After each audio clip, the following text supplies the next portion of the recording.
Honestly, I don't even know what to call this right now. This is penetration from the left side of this guy's base.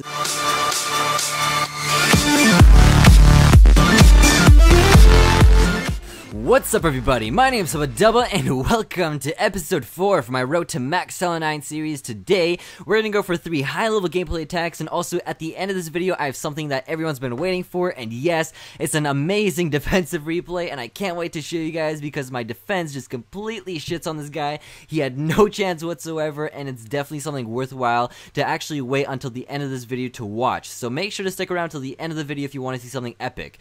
Other than that, I have been doing some upgrades lately on my base, something just very minimal. As you guys know, in the last update that we just got, we have the ability to now upgrade our traps, and here comes an epic fail. I accidentally upgraded my Seeking Air Mine. Oh my god, I really did not mean to do that because I just bombed 2 million gold. Oh my god, dumb dub. Why dumb dub? Oh man, honestly, that was like a super ultra, I don't know, holy shit bomb, mega face bomb. Oh my god, I actually cannot believe I still did that, but whatever. Honestly, I'm gonna have to do it eventually either way in the long run, so I just got rid of it now. So anyways, let's go for our very first raid here.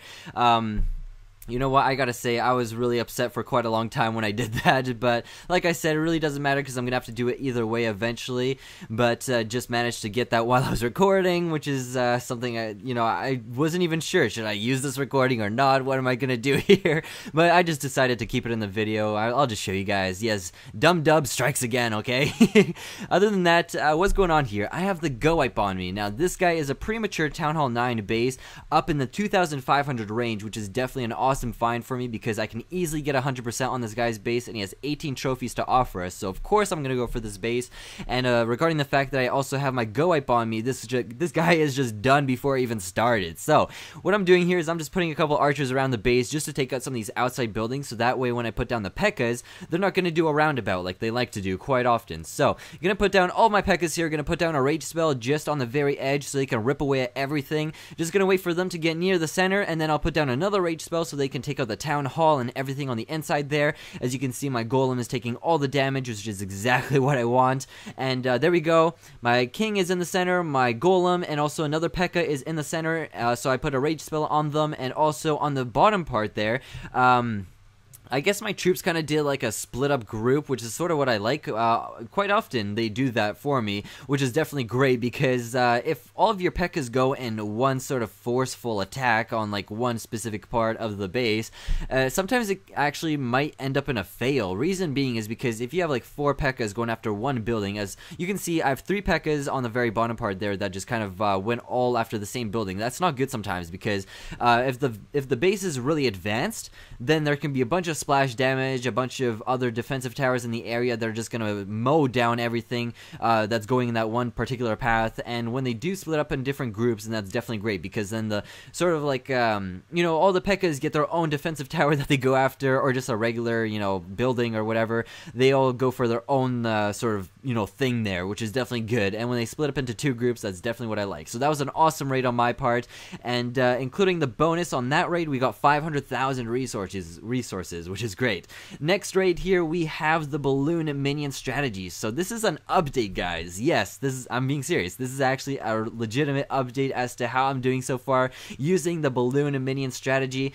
Having some improvements, but honestly, I gotta say, I'm still struggling a little bit using this. Honestly, I've just come to think that perhaps the only reason why I'm not so good using the strategy is because balloons were actually the last troop that I upgraded. Now, I'm not using that as an excuse. The only reason I'm saying that is because I think that might be why I don't have so much experience using these guys, because I just never really used them until about like level 95 or something like that. And I think if I actually used them like when I was a low level, then I definitely actually know what to do here. As you can see, I did a pretty big mistake in the beginning there. What I did was I put down my 2 healing spells first before my rage spells. And what I should have done is I should have put down the 2 rage spells first, and after my balloons have taken a bunch of damage, I should have put down the 2 healing spells right near the center. So that way, after they take all the damage under that rage spell, I'll put down the healing spell so they can heal up to full health, and that way we probably would have gone 100% on this guy's base. So that kind of sucks that I did that. It's good sometimes to actually even watch my own videos because I learn from my mistakes, and that's definitely a good thing to do sometimes, is looking back on your raid sometimes, and then you know what your mistake was, what you can do to improve next time, and all that stuff. I know it's just a pixel game, but you know, if you want to get successful raids and all that good stuff, then sometimes it is good to actually look back on the raids and look at your mistakes. It's kind of like a boxing match, or, you know, watching UFC or something like that. You watch, you know, your opponent's mistakes and stuff like that, so you know their weak spots and stuff like that. I know it might be a bit of a crappy comparison, but in a way it does work, if you know what I'm talking about. So anyways, we've come to the end of the raid here. We're not going to get 100%, unfortunately, and this guy still has 130,000 elixir remaining, but you know what? I'll let him keep it. We're going to walk away with about 200,000 elixir and also a decent amount of gold. So let's go for our last raid here. Yes, boom. We got 330,000 gold, 330,000 elixir, and best part here is we're going to be using the Wizard and the Witch Rush, which is actually my new favorite army composition setup. I've actually used this a couple times in the past when I went for trophy pushes, and this, seriously, if you know how to use this properly, then this is honestly like a flawless army composition setup to use. And as you can see, this guy is his clan castle troops were just coming down to my troops on the very left side here, and I took out one of his mortars by using 3 lightning spells, and I also took out a bunch of his troops, which is definitely a good strategy sometimes. But honestly, I'm not even worried about the fact that I didn't take out all the clan castle troops, because my witches are going to deploy a bunch of skeletons and I'll take them out like nothing. So as you can see, it's just like, honestly, I don't even know what to call this right now. This is penetration from the left side of this guy's base. This guy has no chance whatsoever, and I still do have a couple archers on me, so I'm just gonna put them on the right side over there where there are some outer buildings, just so that way, you know, just in case I don't want to run out of time or anything like that. Doesn't seem like, you know, we're gonna run out of time or anything like that, because my skeletons are doing a great job in taking everything out. But at the same time, you know, you just gotta make sure you get that 100%, you know. So yeah, this guy's already done. There's no way. I mean, he only has one mortar left, and he has 1 wizard tower left, and these are my only 2 buildings I gotta focus on right now, because these are really the only things that can take out my wizards, and not my wizard, my witches, sorry, my bad.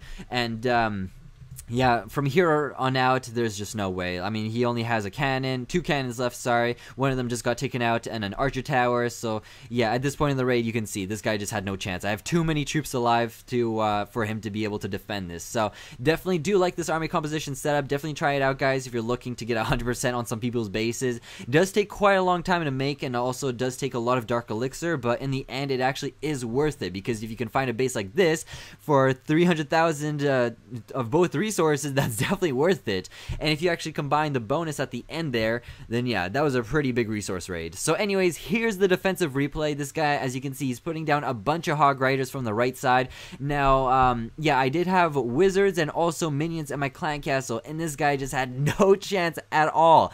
My minions are going to do a lot of damage, and my wizards are going to do a bunch of damage, and also don't forget that all my defensive towers are focused in on the hog riders, so there go all of his hog riders right there.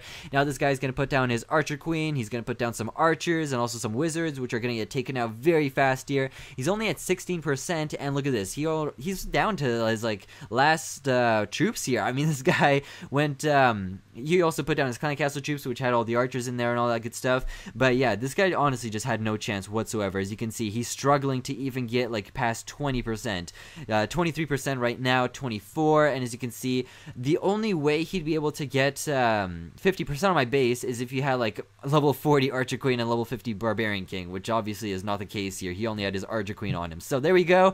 This is really one of the biggest fails I've seen in a while, because his hog riders all died within an instant. So yeah, by next video or next episode, guys, I'll show you guys 2 replays most likely, because I have a lot of replays to show everyone.